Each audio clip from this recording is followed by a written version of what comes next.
Hi hello, ഇന്ന് ഒരു കുഞ്ഞു വാട്ട ഈറ്റിനിടെയാണ് കേട്ടോ. അപ്പം നമ്മൾ കാലത്തെ ബ്രേക്ക്ഫാസ്റ്റ് എന്തെന്ന് വെച്ചാൽ ഇടിയപ്പവും ഗ്രീൻ പീസ് കറിയും ചായയാണ്. അത് കഴിഞ്ഞിട്ട് നമ്മുടെ വീടിനോട് ചേർന്നൊരു പപ്പായ മരമുണ്ട്. അവിടെ പപ്പായ പഴുത്ത് നിന്ന് അമ്മ അത് പോയി അടുത്തിട്ട് ഒരു അരമുറി എനിക്ക് തന്ന് അരമുറി അമ്മയും കഴിച്ചു കേട്ടോ.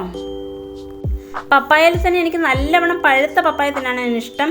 കറുമുറ തിന്നുന്ന പപ്പായ എനിക്ക് നല്ലവണ്ണം പഴുക്കാത്ത പപ്പായ ഉണ്ടല്ലോ, അതെനിക്കിഷ്ടമല്ല. പിന്നെ ഉച്ചയ്ക്കത്തെ ഫുഡിന് നമുക്ക് കുമ്പളങ്ങ കറിയാണിത്. കുമ്പളങ്ങയും പരിപ്പിട്ടിട്ട് വെച്ച കറിയാണ്. പിന്നെ നെത്തോലി ഫ്രൈ ഉണ്ടായിരുന്നു, രസം ഉണ്ടായിരുന്നു, പിന്നെ ചീരത്തോരൻ ഉണ്ടായിരുന്നു. അപ്പോൾ മീൻ കറി വെച്ചില്ല, ഞാൻ വറുക്കുകയാണ് ചെയ്തത്. അപ്പോൾ സൈഷായിട്ട് ഉച്ചയ്ക്ക് ഉണ്ണാൻ വന്നിട്ട് എന്നോട് വഴക്കിട്ടൊക്കെയാണ് തിരിച്ച് ജോലിക്ക് പോയത്. കാരണം എന്താ വെച്ചാൽ നമ്മൾ കുമ്പളങ്ങ കറിയിൽ കുറച്ച് ഉപ്പ് കൂടിപ്പോയി.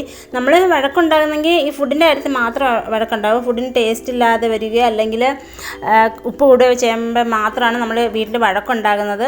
അപ്പോൾ അതിന് വഴക്ക് മാറ്റാൻ വേണ്ടി സൈഷായിട്ട് എനിക്ക് ഇഷ്ടമുള്ള സാധനങ്ങൾ വൈകുന്നേരം മേടിച്ചുകൊണ്ട് വരും, ആ പിണക്കം മാറ്റാൻ വേണ്ടി. അപ്പോൾ ഇന്ന് പഴംപൊരിയും പിന്നെ മാങ്ങ പിന്നെ നമ്മൾ ചിപ്സ് ഒക്കെ നിറയെ സാധനങ്ങളൊക്കെ മേടിച്ചുകൊണ്ട് വന്നു പിണക്കം മാറാനായിട്ട്.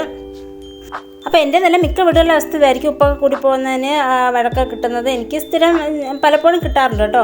അപ്പോൾ ആ മാങ്ങ ഞാൻ രാത്രി കുറച്ചെടുത്ത് കഴിച്ചു, അത് കഴിഞ്ഞ് ചോറ് കഴിച്ചു. പിന്നെ വേറെ വിശേഷമൊന്നുമില്ല. അപ്പോൾ ഇന്നത്തെ വിശേഷം ഇത്രയേ ഉള്ളൂ. ടാറ്റാ.